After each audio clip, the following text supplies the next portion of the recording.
আমার ছোট মেয়ে সারামণি ছাদে গিয়ে কিভাবে কাপড় চোপড়গুলো সুন্দর করে নিয়ে আসলো, আর ছাদে গিয়ে ও সুন্দর করে একটা ডান্স করলো। তো দেখতে হলে অবশ্যই সঙ্গে থাকুন, আর পুরো ভিডিওটা দেখে অবশ্যই লাইক, কমেন্ট এবং সাবস্ক্রাইব করে দিবেন। হ্যালো, আসসালামু আলাইকুম এভরিওয়ান, সবাই কেমন আছেন? আশা করি আল্লাহর রহমতে ভালো আছেন।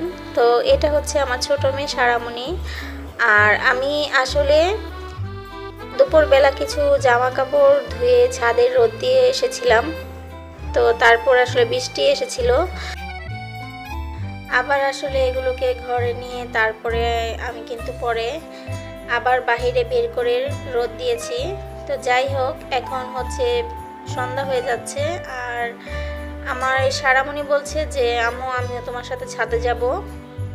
তো যাই হোক, ও আসলে এসে এখন আমাকে তো কাপড় নামাতে দিচ্ছেই না। ও নিজে নিজে মানে একদম পাকনা বুড়ি। এই বুড়িটা আসলে কোনো কাজ করতে গেলে আমি তো শান্তি মতো কাজ করতেই পারি না, সব কাজে ও আমাকে সাহায্য করে।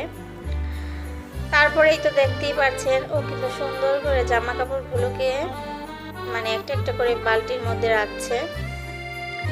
আর বাইরের পরিবেশটাও কিন্তু আমার কাছে খুব ভালো লাগছে, কারণ এখন হচ্ছে আর কি সন্ধ্যা হয়ে গেছে।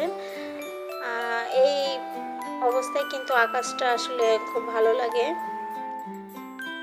আর এই তো সারামণি কিন্তু এটা ধরতে পারছে না। আর এগুলো হচ্ছে ডাইনিংয়ের যে রানার সেটগুলো আছে, ওগুলো কিন্তু আমি ধুয়ে দিয়েছিলাম।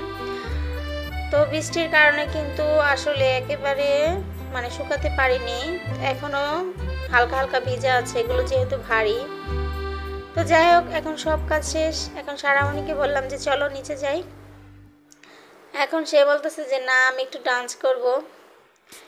এই তো সে কিন্তু গোলাপি সারা নাচ দিচ্ছে, লাল ড্রেস পরে সে এখন গোলাপি সারা ডান্স করছে। তো যাই হোক, ওর ডান্সটা যদি একটু ভালো হয়ে থাকে অবশ্যই সাপোর্ট দিবেন আর সব সময় পাশে থাকবেন। আর ভিডিওতে কিন্তু লাইক, কমেন্ট, সাবস্ক্রাইব করতে একেবারে ভুলে যাবেন না। তো সবাইকে বাই বাই দিয়ে এখনই তো যেগুলো আসলে ভিজা ভিজা ছিল সেই কাপড়গুলো কিন্তু আমি আসলে এই তো ঘরের মধ্যে কি অবস্থা দেখেছেন, বৃষ্টি আসলে আসলে ঘরের অবস্থা একেবারেই নষ্ট হয়ে যায়। তো যাই হোক, এখন হচ্ছে তারপরে আপনাদের ভাইয়ার কিছু জামা কাপড় ছিল, এগুলো কিন্তু শুকিয়ে গেছে। আর আমি ভাবলাম যে এখন তো আর কোনো কাজ টাজ নেই, তো রাত্রে তো সব কাজ শেষ করে আমি কিন্তু বসে বসে আয়রন করে নিচ্ছি। আর সাদা কাপড় চোপড় এগুলো কিন্তু মানে আমি জামা কাপড়গুলো আসলে সব জামা কাপড়ের সাথে ধুই না, এগুলো আমি আসলে একা একা মানে সাদা জামা কাপড়ের সাথে অন্য জামা কাপড় রাখলে হয়তো রং টং লেগে আসলে জামা নষ্ট হয়ে যায়, পাঞ্জাবিগুলো নষ্ট হয়ে যায়। তো আমি আপনাদের ভাইয়া জামা কাপড় আসলে তার জামা কাপড় যখন ধুই তখন শুধু, আর অন্য কিছু ধুই না। তো যাই হোক, এই তো আমার কিন্তু একটা একটা করে আয়রন করা হয়ে যাচ্ছে।